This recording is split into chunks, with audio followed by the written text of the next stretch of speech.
son las alas, dos, tres a volar.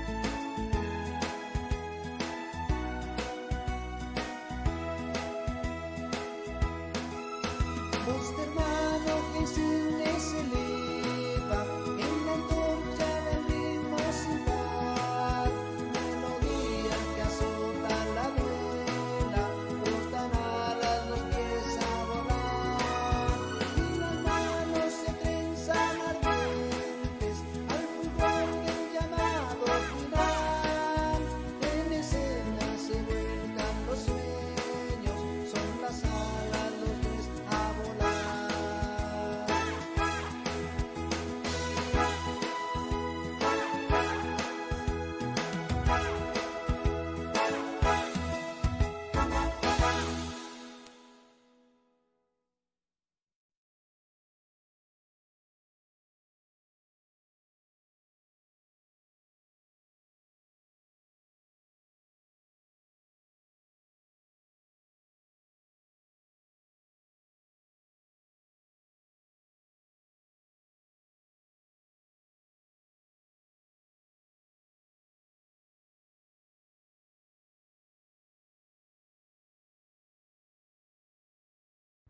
Como un homenaje a los maestros de danza tradicional mexicana, que durante muchos años han dedicado su tiempo a la investigación, a la creación y a la difusión de la música y danza tradicional mexicana, la Asociación Nacional de Maestros de Danza Popular Mexicana ha creado la figura del socio consultor. Aquellos maestros que, además de recabar tanta información, tienen a bien compartirla con todos aquellos que admiran y aman a la música y a la danza. Sean bienvenidos nuestros socios consultores.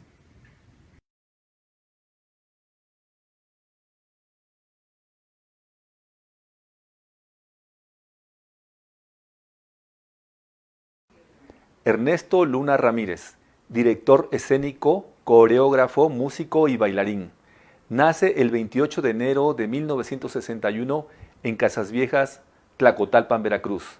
Inicia su carrera a los 4 años de edad, al lado de su madre, la reconocida bailadora de son jarocho, doña Elena Ramírez Aguirre. Fue solista durante 30 años de la compañía del Ballet Folclórico de la Universidad Veracruzana, dirigido por el profesor Miguel Vélez Arceo, y obtiene la equivalencia en grado académico de licenciatura por la Universidad Veracruzana.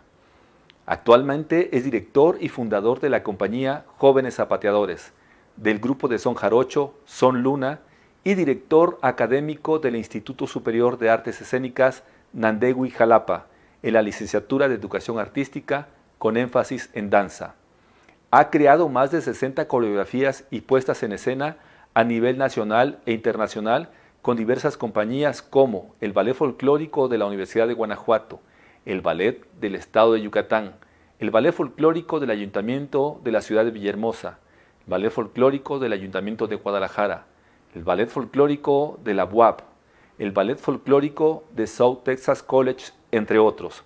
Ha impartido cursos y seminarios en diversos estados de la Unión Americana y en casi todos los estados de la República Mexicana.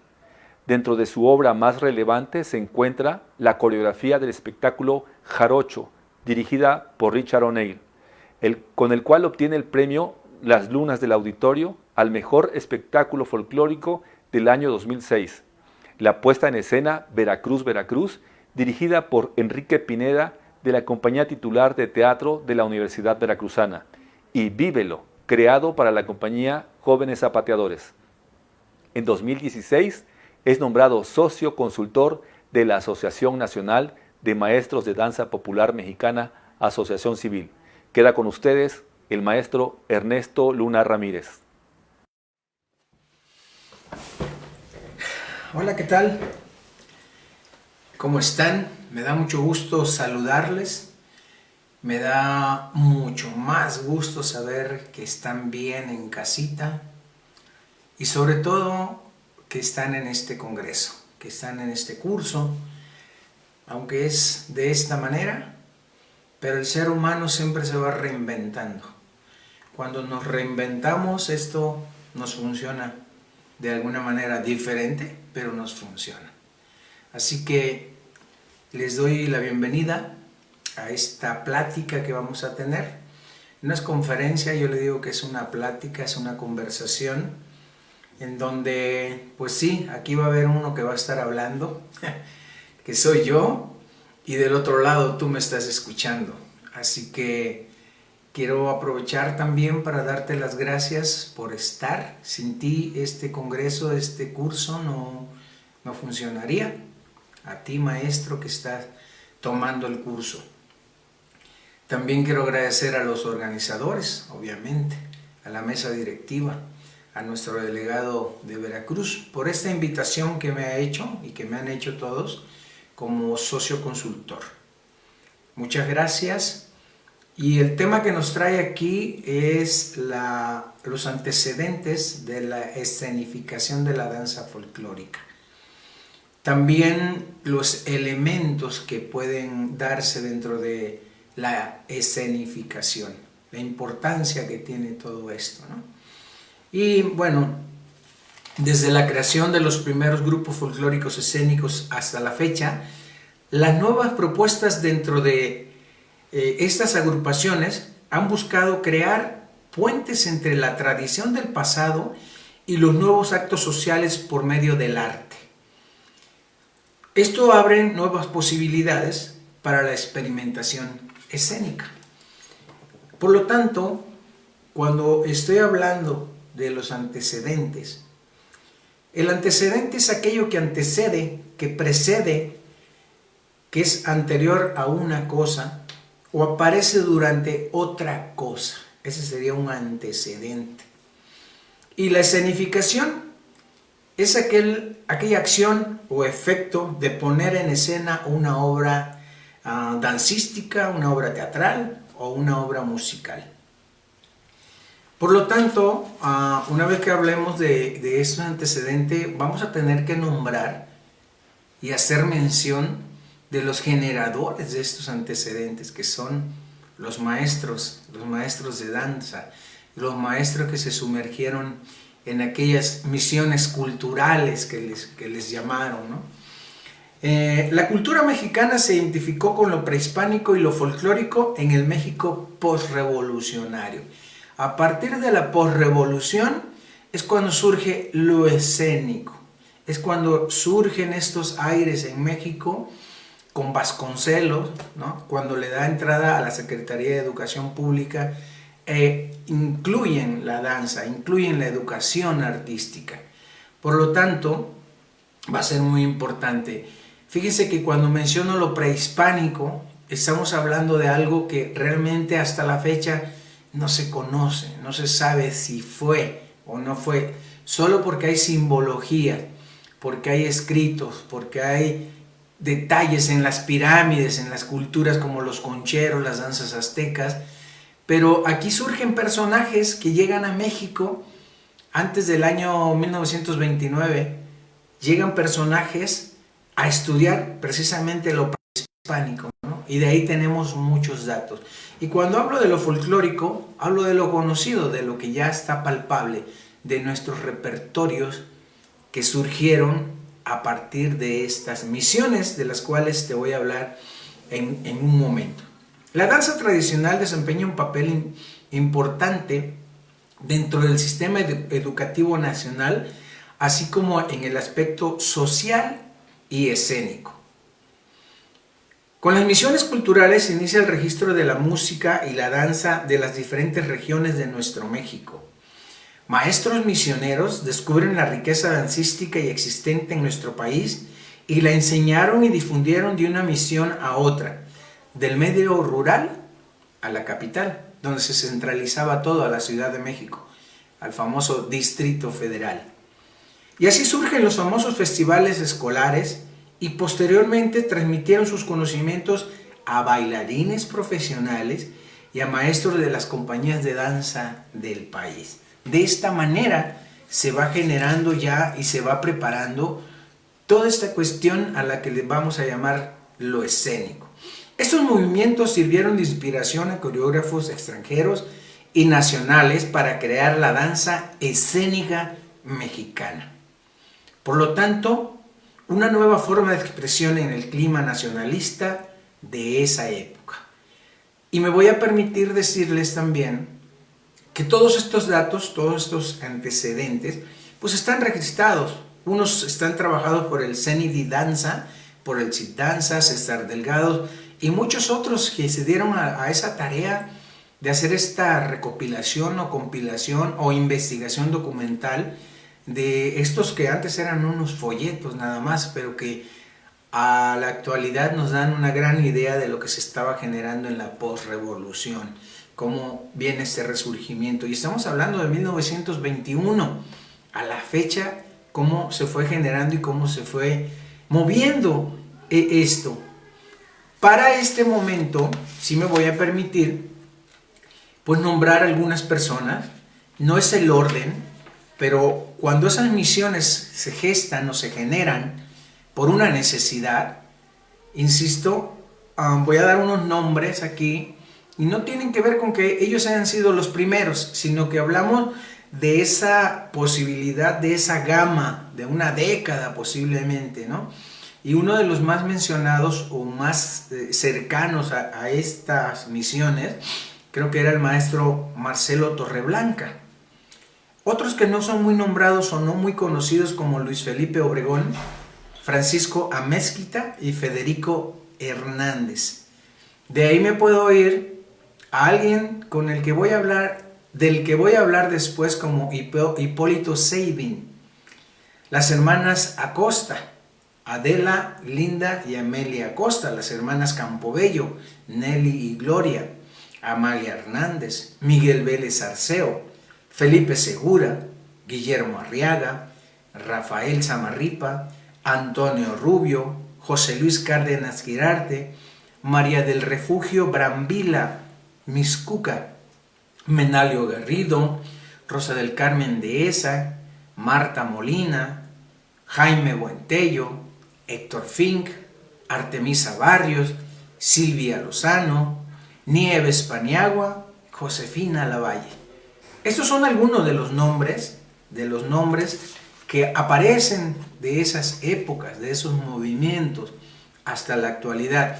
Y luego puedo nombrar también, digamos, del 2000 para acá, y podría ser hasta un poco antes, gentes como Jaime Guerrero, el maestro Barriga, un servidor, Ernesto Luna, y varios más, ¿no? Roberto Martínez, y así sucesivamente podría yo nombrar, pero ya entramos en otra etapa, en otro movimiento que viene de lo escénico, que viene de esas misiones, pero nosotros ya con un granito de arena más diferente.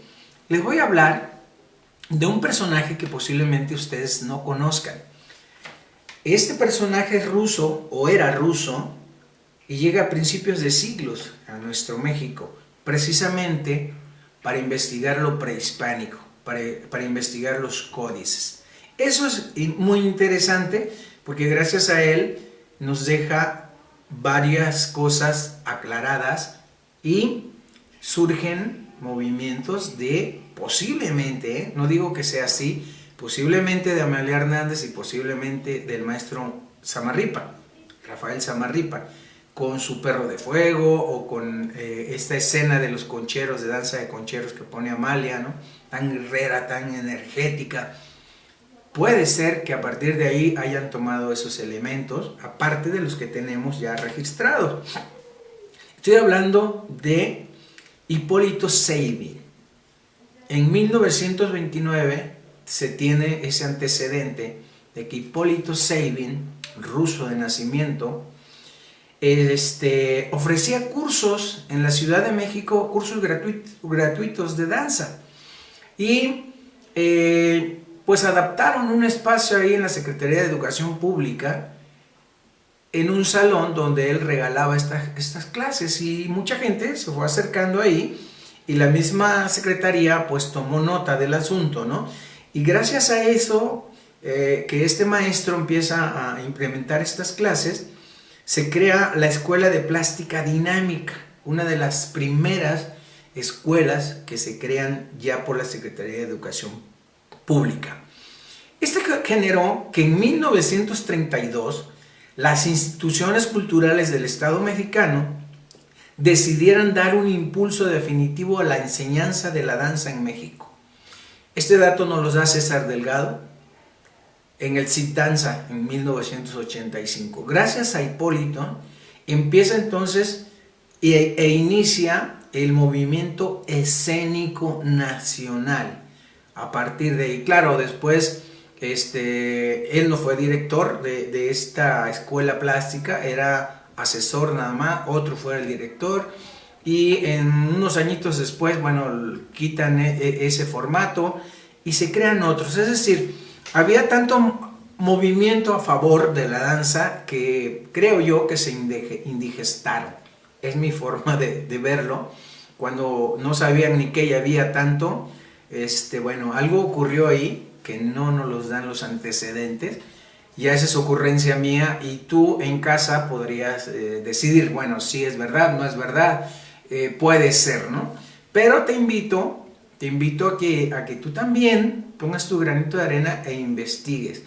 Hay muchos datos escritos, hay muchas cosas en los archivos de la Nación, en nuestras plataformas, donde nada más le ponemos escenificación de la danza mexicana y nos da toda una historia maravillosa, ¿no? Gracias a que está registrado y a que se tienen estos antecedentes.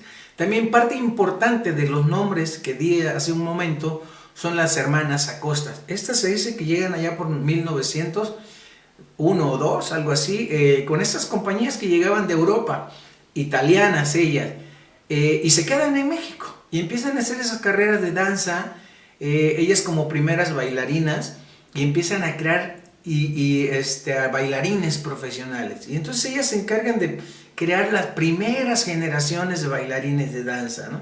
Esto es muy importante porque da paso a que también se empiecen a crear otros movimientos con otras hermanas mexicanas, ¿no? Con Nelly y Gloria Campobello. Ellas fundan la Escuela Nacional de Danza. En el año 1937, Nelly fue la directora, y junto con su hermana también crean el Ballet de la Ciudad de México. Y aquí, ¿cómo andaban ya metidos también otros personajes como el propio Orozco, ¿no? José Luis Guzmán, escritor Martín, ellos, se habla hasta de Diego Rivera, que tuvo que ver ahí en muchas cosas, en lo escénico, cuando se gestan estos grupos folclóricos y se empiezan a generar, sobre todo en Bellas Artes, cosas bonitas, dijeran aquellos, ¿no? Pero vean cómo, en este caso, cómo va avanzando hacia lo escénico. Y voy a regresar hacia las misiones culturales, hacia el maestro Jaime Buentello, perdonen ustedes, hasta el maestro Marcelo Torreblanca. Ya me fui muy adelante, pero ustedes sabrán disculparme. Cuando las cosas son en vivo, pues ocurren este tipo de detalles. Pero no, regreso con el maestro Marcelo Torreblanca. Se dice que él vivió plenamente la época post-revolucionaria. Se caracterizó por la búsqueda de la identidad y la cultura mexicana y su tradición. Se habla de que el maestro Buentello siempre era muy cercano, porque claro, así fue creado en esas misiones, a ir a las rancherías, a las poblaciones, con los danzantes, cerca de ellos. Ese es el acierto del maestro Buentello. Por lo tanto, estamos hablando aquí de que cuando él crea el grupo folclórico o su grupo folclórico, siempre buscaba ese acercamiento, y que los mismos danzantes o bailadores o zapateadores, dependiendo qué repertorio era, lo traía a esa compañía. Así que cuando se decide en Bellas Artes tener un grupo folclórico, el que queda como primer director es el maestro Marcelo Torreblanca. Se habla se habla y se dice por ahí que las malas lenguas, que luego llega Amalia Hernández y que lo quita, pero la verdad es que lo que está escrito dice otra cosa, ¿no? Habla de que este grupo daba una vez al año una función de gala en Bellas Artes y luego pues andaba en diferentes lugares de la República o ahí mismo en la Ciudad de México en diferentes teatros, pero que era muy apegado, muy tradicionalista, y a los directores en esos momentos de Bellas Artes pues no les gustó y a las autoridades tampoco les llamó mucho la atención. Ellos querían algo espectacular, ellos querían algo que diera que hablar en Bellas Artes, que lo pensaban que todavía debería ser algo más grande, ¿no?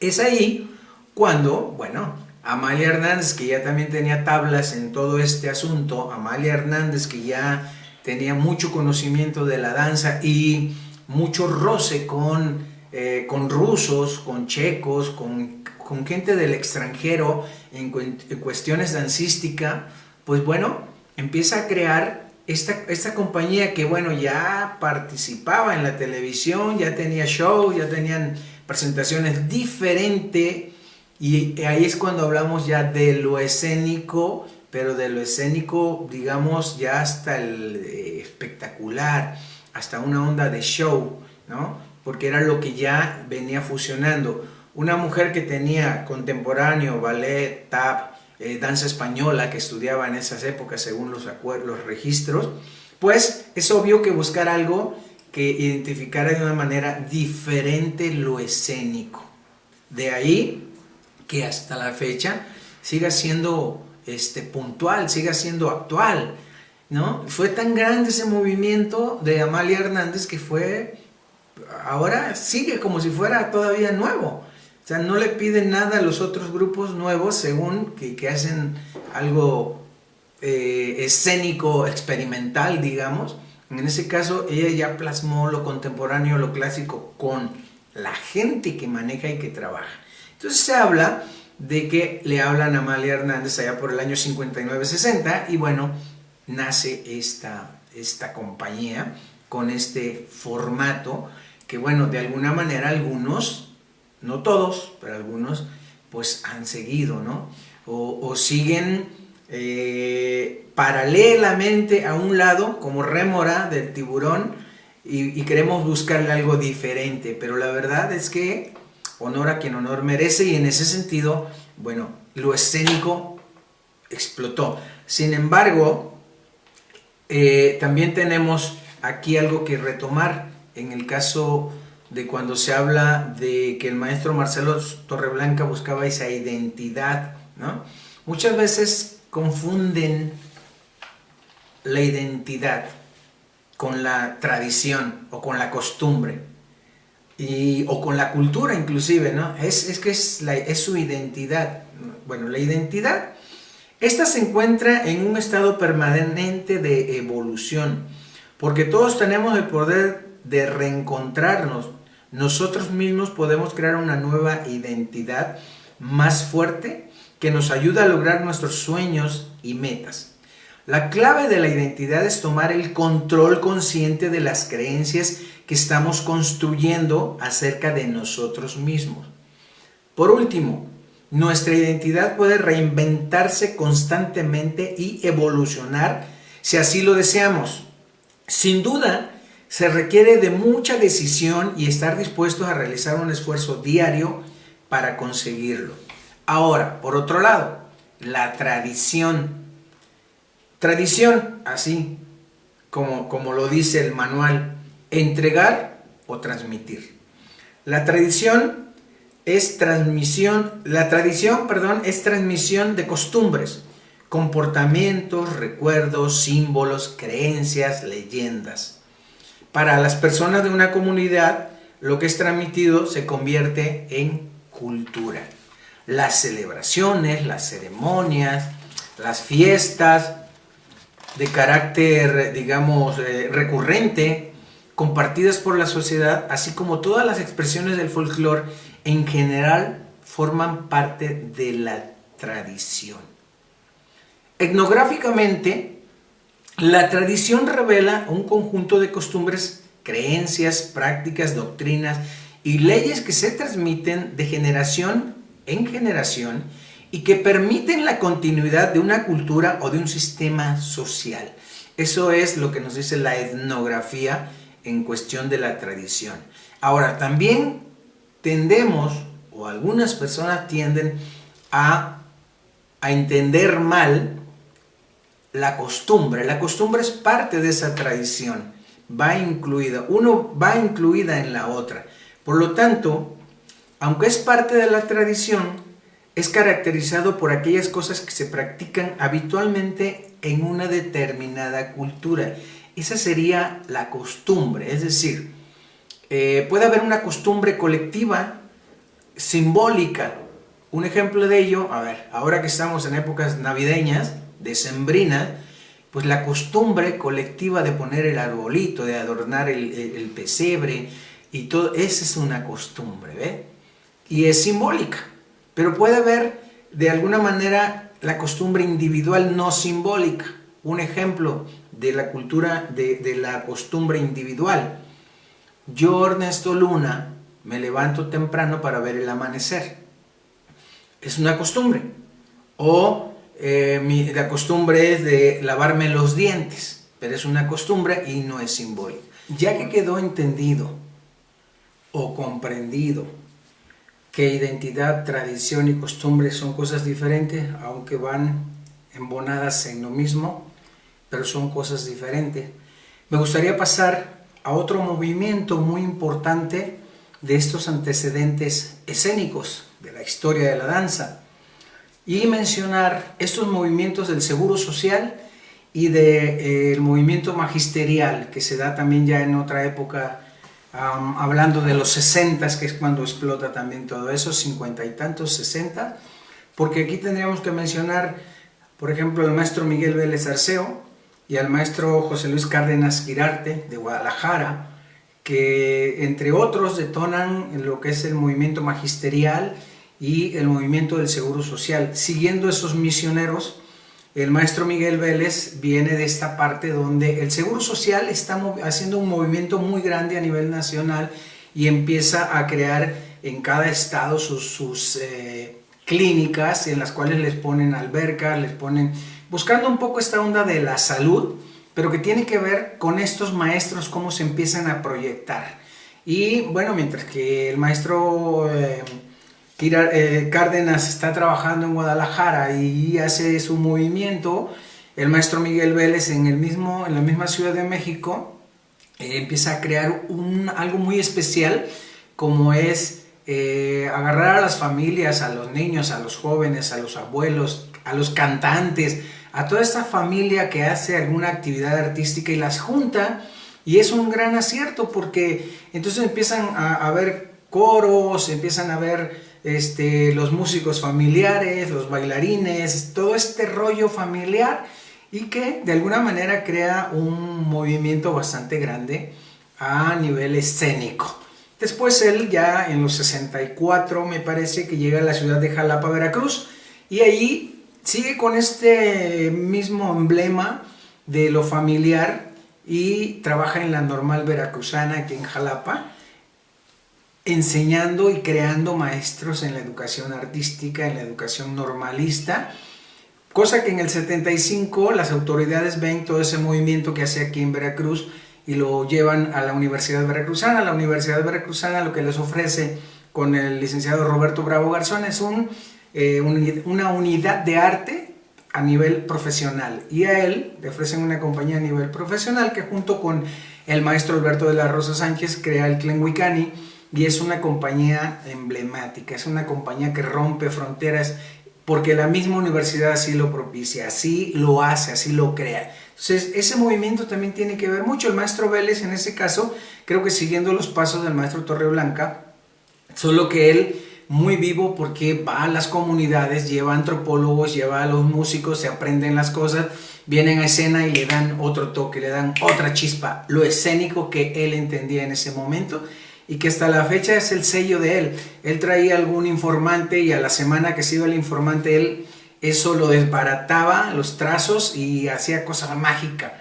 A nosotros como gente que ya nos tocó estar con él, fue maravilloso esa parte porque entendíamos esa necesidad de que ya tenía que ser un poco más hacia el espectáculo, a lo escénico, a donde si la danza demora 8 horas, pues aquí tiene que demorar 3 minutos, menos, ¿no? Entonces todo ese sentir el maestro lo tenía muy claro.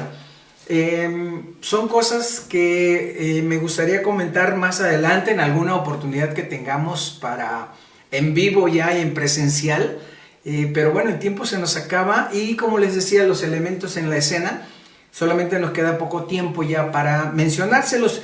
Yo creo fervientemente, ¿sí?, que todos los que estamos ya en este trabajo escénico debemos de conocer los elementos en un foro, en un teatro.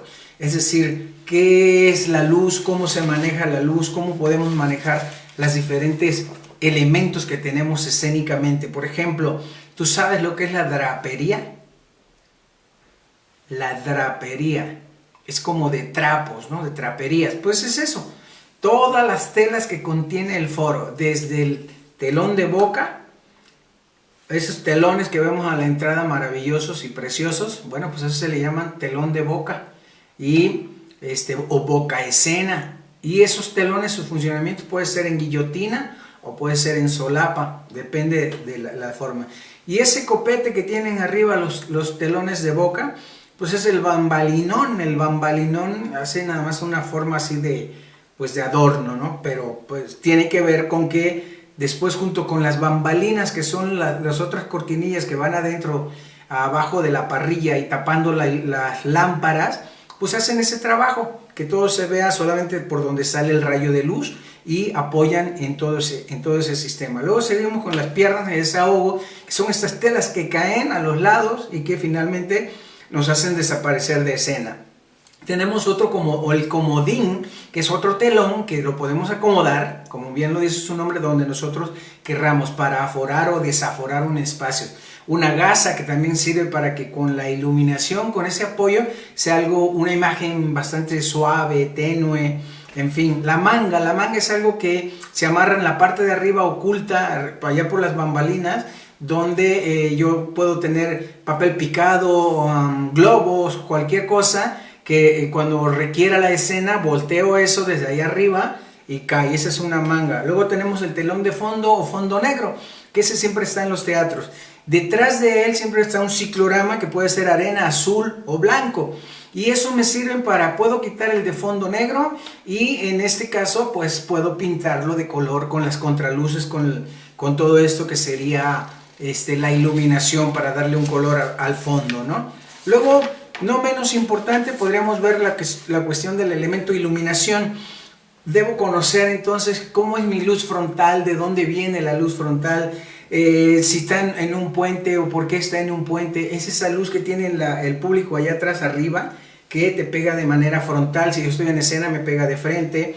Laterales, frontales, laterales también. Adentro en los desahogos tenemos lo que son árboles o cabezas, cinturas y pisos. Esas luces que cuando están trabajando los chiquitines no es posible hacer. Bueno, no nos da mucho tiempo de trabajar todo esto. Hice todo lo posible por darte muchas ideas. Nos faltaría también que trabajaras tú ya de manera particular las zonas de un foro, ¿no? ¿Qué es un término? ¿Qué es el proscenio?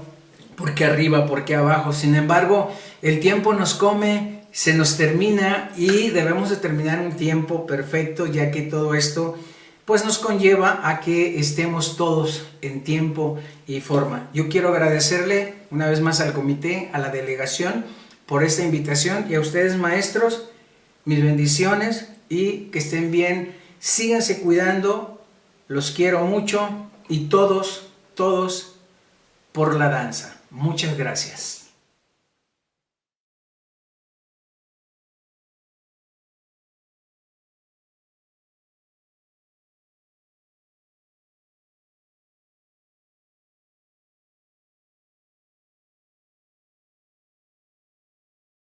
Hola, ¿qué tal? Los saluda la maestra María Elena Montoya, delegada por el Estado de Baja California Sur en la Asociación Nacional de Maestros de Danza Popular Mexicana.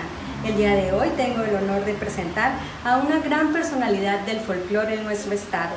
Él es el profesor Marco Antonio Ojeda García, socio consultor en nuestra asociación, quien es director del Ballet Folclórico del Instituto Tecnológico de La Paz, con una trayectoria de más de 50 años y nos ha representado en varias partes del mundo, de México, Estados Unidos, Argentina, España, Italia, Rusia, entre otros. También ha tenido la oportunidad de participar en eventos culturales de nuestro estado de muchísima importancia, como son el Carnaval de La Paz y las fiestas de Fundación de La Paz, como organizador principal. Él ha sido un gran pilar para muchos maestros del estado que nos dedicamos a transmitir también del folclore sudcaliforniano, y bueno, en lo personal he tenido la fortuna de poder acompañarlo en muchísimos proyectos por más de 15 años. Muchísimas gracias, maestro. Sin duda alguna seguiré sus consejos y seguiré transmitiendo de generación en generación todo lo que he aprendido de usted.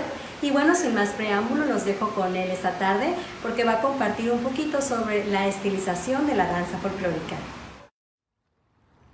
Hola, buenos días, es un placer saludarlos desde acá, desde las playas de La Paz, Baja California Sur, para tener un pequeño conversatorio con ustedes sobre un tema siempre tan polémico como es la creatividad en la danza folclórica mexicana.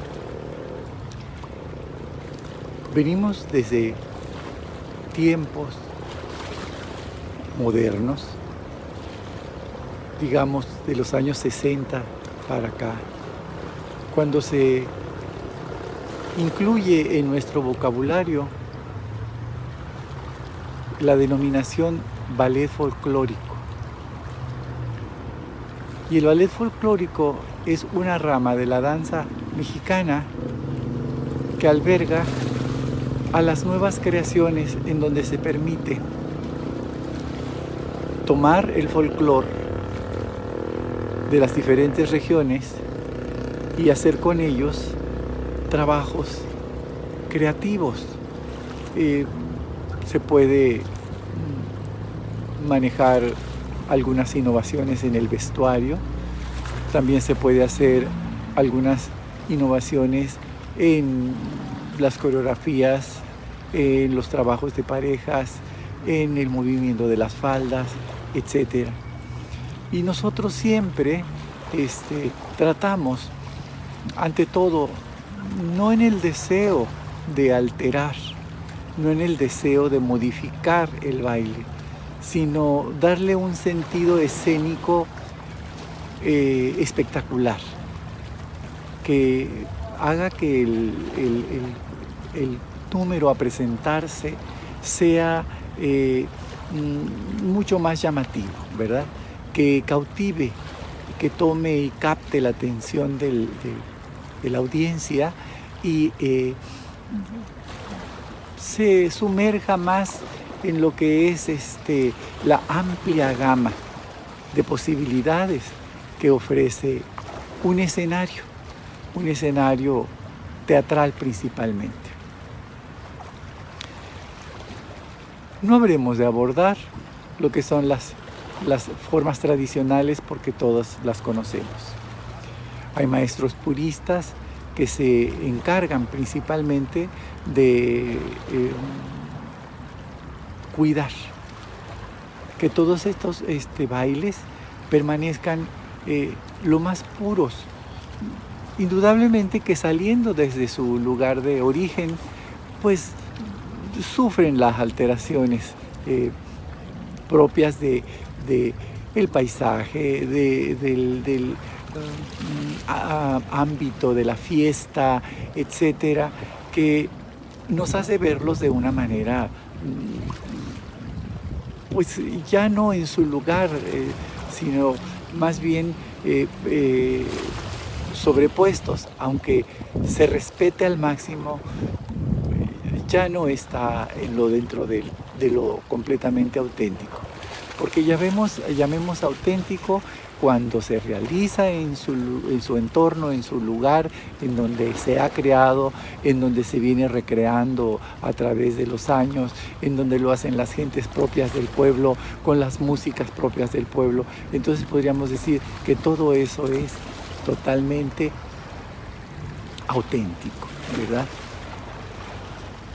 Pero cuando ya salió de aquí, se trasladó a un salón de danza, en una academia, por ejemplo, o el salón de ensayo de un ballet folclórico. Entonces, allí la gente toma el fenómeno como un motivo de placer, ¿verdad? El placer de bailar, el placer de moverse, de disfrutar de esa música, de disfrutar de esas formas coreográficas, pero en un ambiente muy distinto, en donde esta manifestación fue creada. Hay muchas personas que se especializan y nos dicen: yo investigué, yo tengo el exacto movimiento tal cual debe de ser, y lo enseñan, ¿verdad?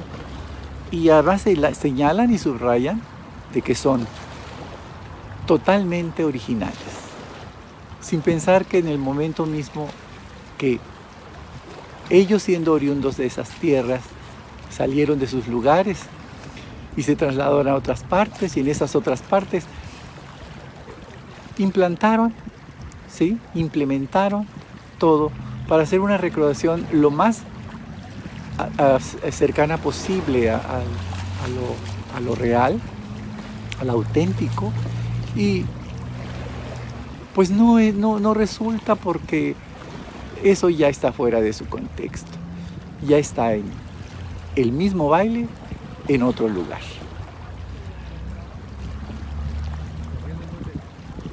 Casi todos los maestros que hemos estudiado en escuelas, ya sea especializadas de gobierno o particulares o en grupos folclóricos, de alguna manera hemos recibido las enseñanzas. En la Academia de la Danza Mexicana, por ejemplo, tiene a bien llevar maestros propios de la región, y entonces pues te sientes muy satisfecho, ¿verdad?, de recibir una guelaguetza con gente muy conocedora de las regiones de Oaxaca, o una danza de concheros con algún informante que venga de Estado de México o de Querétaro o del Distrito Federal.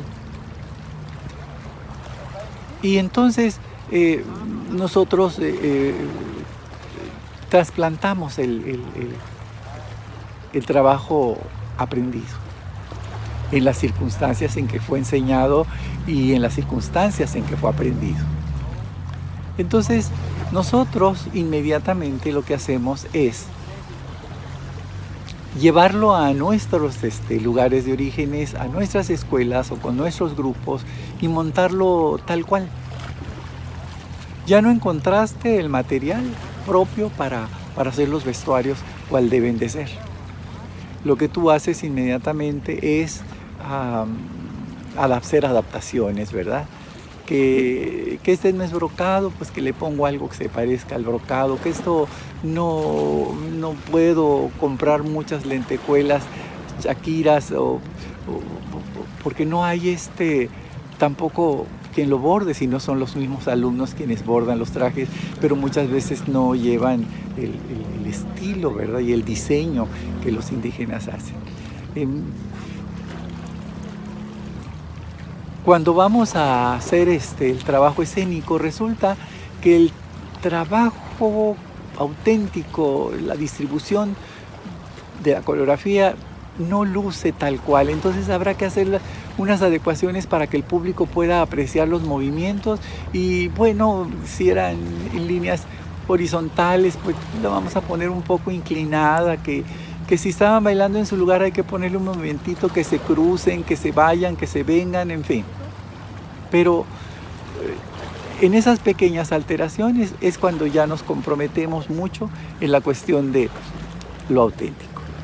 Porque no faltará un purista que de pronto llega y me va a decir, oiga, pero esto no está bien, esto no es correcto, porque en mi estado no se baila así. Entonces nosotros inmediatamente nos sentimos un poco limitados, apabullados, porque al fin artistas que somos, con un espíritu creativo muy grande, pues nosotros queremos ponerle ese pequeño sello, ese pincelazo, ¿verdad? Que dice, voy a poner este movimiento que se va a ver muy bonito, y la falda si la muevo de esta manera, y si la coloco de tal forma, si los muchachos bajan en esta forma de acá, de una esquina superior derecha, para que sea impresionante la llegada. Entonces va tomando sentido algo que no podemos negar, que es lo creativo, el sentido creativo que tiene en este caso quien es el creador, ¿verdad? Quien es el director del grupo. Aunque a veces hay grupos que hay directores y hay personas que trabajan como complemento, en este caso sería el coreógrafo, ¿verdad? El vestuarista. Pero en la mayor parte de los grupos somos todólogos, porque todo hacemos, ¿verdad? Seleccionamos la música, ponemos la coreografía, revisamos el vestuario y buscamos muchísimas, digamos, detalles que le pongan una singularidad, un punto de diferencia a lo que es pues el número que vamos a formar, a crear, a diseñar, para que lo reciba el mismo público. De alguna manera, todas las gentes que nos aplauden siempre conocen nuestra forma de trabajo y dicen, me encantó en esta parte lo que hiciste, ¿verdad? Te quedó muy bonito, me gustó la escenografía que has puesto y eso levanta mucho. Y vamos de talentos a talentos. Hay gente tan perfeccionista, tan creativa, que realmente logra meter en ese cubo mágico que es el teatro, logra poner una presentación, una escenificación de un cuadro X con una exactitud que te maravilla. De ahí se destacan ya lo que son los grupos que nosotros mismos apoyamos y que nosotros etiquetamos como los mejores, ¿verdad? Casi todos ellos, los grupos que tienen un mayor presupuesto, que dependen principalmente de instituciones educativas superiores, ¿verdad? No con esto quiero decir que quien tiene menos recursos no tiene posibilidades de figurar. Al contrario, quedas más maravillado cuando esos grupos que son mucho más sencillos logran hacer un trabajo que puede llegar a opacar el de las grandes creaciones, de las grandes instituciones. Siempre nace el deseo de poder tener un trabajo similar, un trabajo igual. Y entonces empezamos a hacer las copias que a lo mejor no nos resultan tan maravillosamente y espectacularmente montadas, con quien puede cubrir todos los recursos, ¿verdad? Que son necesarios para una grande presentación. Los concursos nos obligan muchas veces a que estas creaciones, estas creatividades sean mucho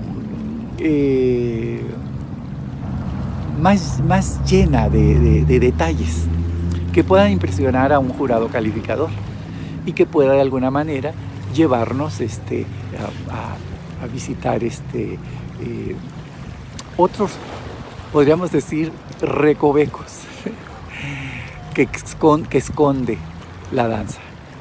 La danza es infinita, pues tiene tanto que dar en lo que es color, movimiento, creatividad. Prueba está la amplia gama de folclore que existe en nuestro país. Imagínense toda la amplia gama que existe en el mundo. Quienes hemos tenido la oportunidad de viajar un poquito más allá de nuestras fronteras, pues hemos obtenido como experiencia hacer una comparación de lo que es el folclore de nuestra tierra o el folclore de México, ¿por qué no decirlo? Comparado con las manifestaciones propias de otros pueblos. Y sí, con orgullo lo puedo decir, lo mexicano es totalmente aceptado por las gentes de otros países que tienen la oportunidad de vernos en festivales o intercambios culturales. Entonces estas personas presentan lo de ellos con mucha dignidad y con mucho orgullo, que para veces a nosotros no es tan fácil poder digerir un trabajo coreográfico de un baile griego o de Indonesia o alguna danza de Corea. Cuando ellos te explican lo que significa lo que significa ese baile, lo que quieren representar, a veces con una riqueza de vestuario que te quedas paralizado de ver tanta belleza, tanta creatividad. Entonces, el montaje para ellos es siempre mucho más mimético. Lo de nosotros es elaboración de pasos intrincados, zapateados impresionantes, que apabullan por el ruido que hacen con sus tacones. El sonido de nuestra música, tan cambiante, una suavidad de una marimba, la fuerza de un mariachi, la sonoridad de una banda. Bueno, ellos dicen, es que México son muchos países en uno solo. Tenemos 32 estados y estos 32 estados, cada uno tenemos nuestras particularidades y nosotros nos encargamos de hacerlas resaltar, ¿verdad? La creatividad que nosotros utilizamos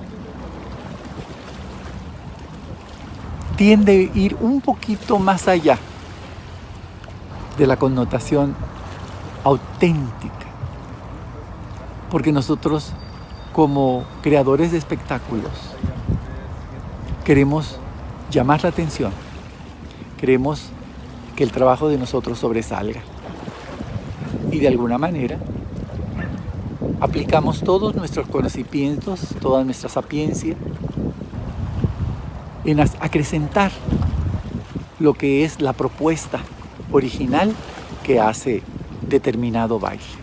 Y le sacamos, como quien dice en lenguaje coloquial, le sacamos jugo. Le sacamos jugo para que todo esto fluya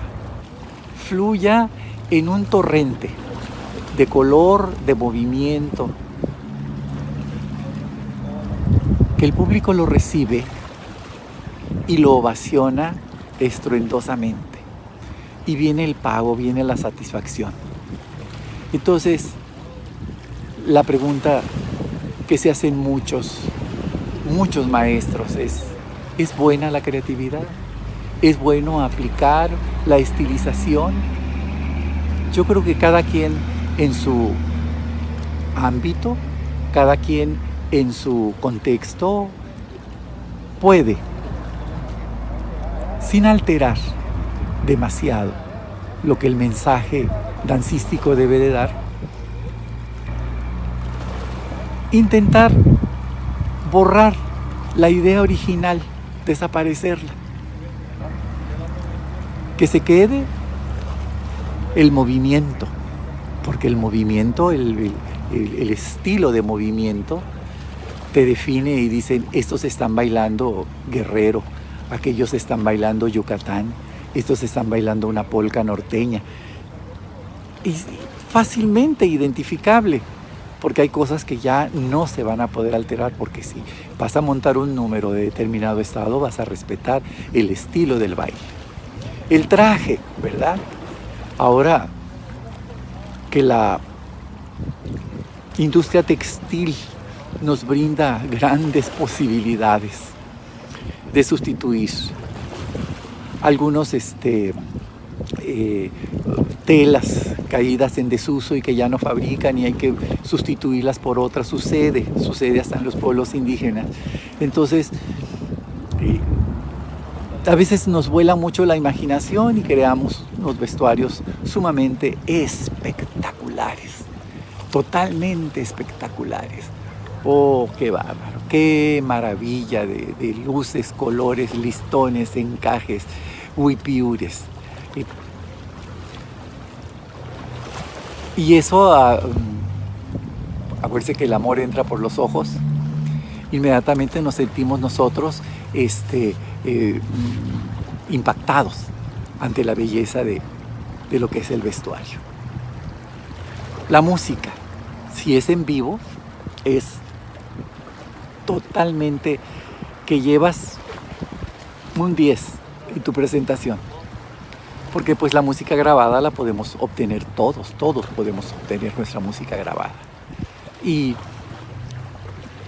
hasta muy auténtica si ustedes quieren, pero tener un grupo musical nos va a abonar un tanto por ciento a lo que es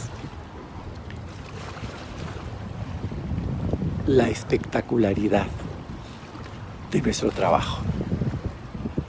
Música, vestuario, coreografía. Y si estás en un cajón escénico, podrás muy bien con tu iluminación crear los ambientes que se necesitan para que eso cuaje. Una noche, un plenilunio, un crepúsculo, tantas cosas que se pueden crear y hacemos nuestro trabajo completo, que es transportar al espectador al lugar de ensoñación en donde nosotros quisiéramos estar y que los hacemos creer que están. Y entonces, con todos los demás aditamentos de música, vestuario, color, creamos a veces unas obras de arte maravillosas, que son plausibles, totalmente aceptadas, envidiadas. Todo mundo las quiere tener. Entonces, en nuestra posición sobre la estilización, la creatividad en la danza, no tenemos la última palabra.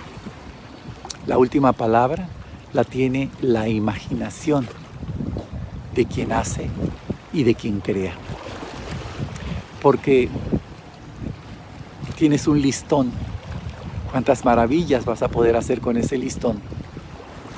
Tienes el sonido singular de un guarache con tapas de madera. ¿Cuántas cosas bellas pueden salir ahí?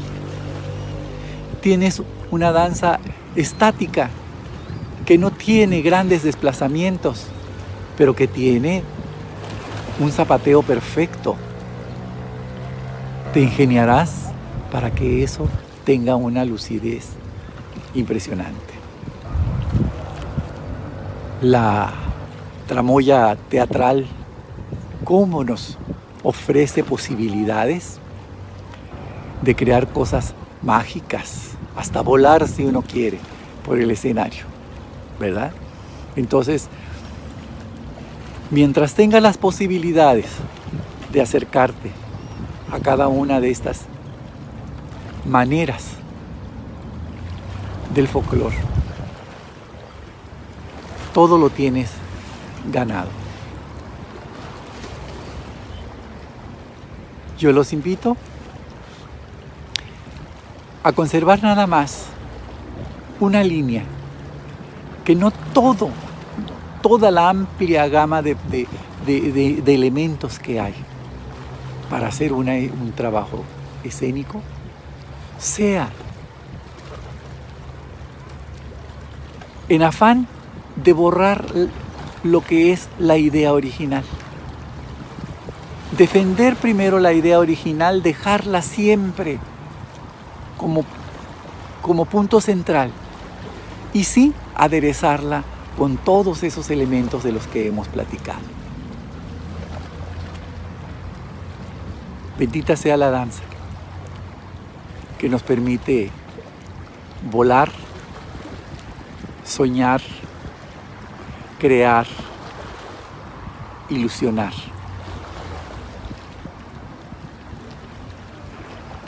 Mientras haya una mente creativa, yo creo que la danza no dejará de mejorar y mostrarnos una infinita posibilidad de formas, de maneras de presentar un mismo número. Fue un placer platicar con ustedes. Esta mañana fría en la playa me permitió también poner como escenografía nuestro mar, largo, inmenso, profundo, de azules diversos, como la danza. Les mando un abrazo muy grande. Gracias.